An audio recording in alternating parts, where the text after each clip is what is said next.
আল্লাহ।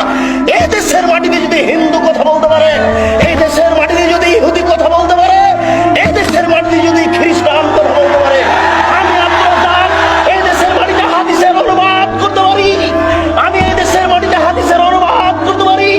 দেশবাসী জেনে রাখো, দেশ শ্বাস থাকাকালীন অনুবাদ করবই করব। দেহে শ্বাস থাকাকালীন অনুবাদ করবই করব। নবী বলেছেন, আলী ছাড়বে না কোনো ছবি মূর্তি, সবকে ভেঙে খান খান করে দাও।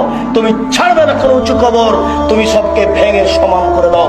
মুসলিম জনাব জজ হাইকোর্টের মালিক জজ সাহেব আপনাকে বলে রাখছি, আপনি মনে রাখুন, কালকে যদি আমাকে আদালতে দাঁড়াতে হয়, তাহলে আমি মুসলিম খুলে আপনার সামনে অনুবাদ করে দেখাবো। আপনার কোনো পথ থাকবে না, আপনাকে লিখতে হবে আদেশ দাতার ফাঁসি ঘোষণা করা হলো আর অনুবাদকের আজীবন জেল ঘোষণা করা হলো। আমি 1 নম্বর আসামি নই। 1 নম্বর আসামি হচ্ছেন মুহাম্মদ সাল্লাল্লাহু আলাইহি সাল্লাম। তিনি হলেন আদেশদাতা, আমি হলাম অনুবাদক। তিনি হলেন আদেশদাতা, আমি হলাম অনুবাদক। তিনি হলেন আদেশদাতা, আমি হলাম অনুবাদক। জজ সাহেব, হাইকোর্ট জজ কোর্টের আপনাকে অনুরোধ করে বলছি, আপনি আমাকে 1 নম্বর আসামি করতে পারবেন না, অসম্ভব।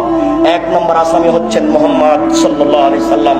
তিনি হচ্ছেন আদেশদাতা, আমি হলাম অনুবাদক। জাতিকে বলে রাখছি, জাতি যেন এই ছবি মূর্তিকে মরা পর্যন্ত কোনোদিন মূল্যায়ন না করে। যারা করে তারা মুনাফেক মুসলমান। ছবি মূর্তি মূল্যায়ন করার জিনিস নয়, এটা হচ্ছে একটা শিরকি নীতি।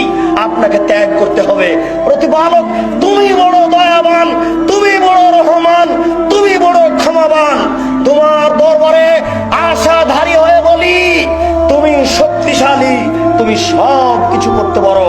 তুমি এই মূর্তি প্রথা বন্ধ করো, তোমার দরবারে দাবি রইল। এই গভীর রাতে তোমার দরবারে আরো দাবি, এদেশে যারা মারা গেছে, যেসব মুসলিম নরনারী মারা গেছে, তুমি তাদের কবরের শাস্তি মাফ করো, আল্লাহুম্মা আমিন। যারা আমরা অসুস্থ, বাড়িতে হাসপাতালে আছি, তুমি তাদের আরোগ্য দান করো, আল্লাহুম্মা আমিন। আমরা যারা বেঁচে আছি, তুমি তাদেরকে শিরক মুক্ত জীবন গড়ার তৌফিক দান করো, আল্লাহুম্মা আমিন।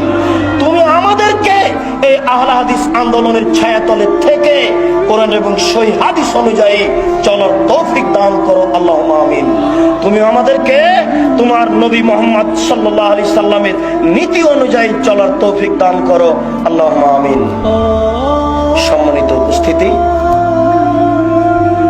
বের হওয়ার সময় গেটে একটা বাক্স দেখা যাবে, মাদ্রাসার নির্মাণ।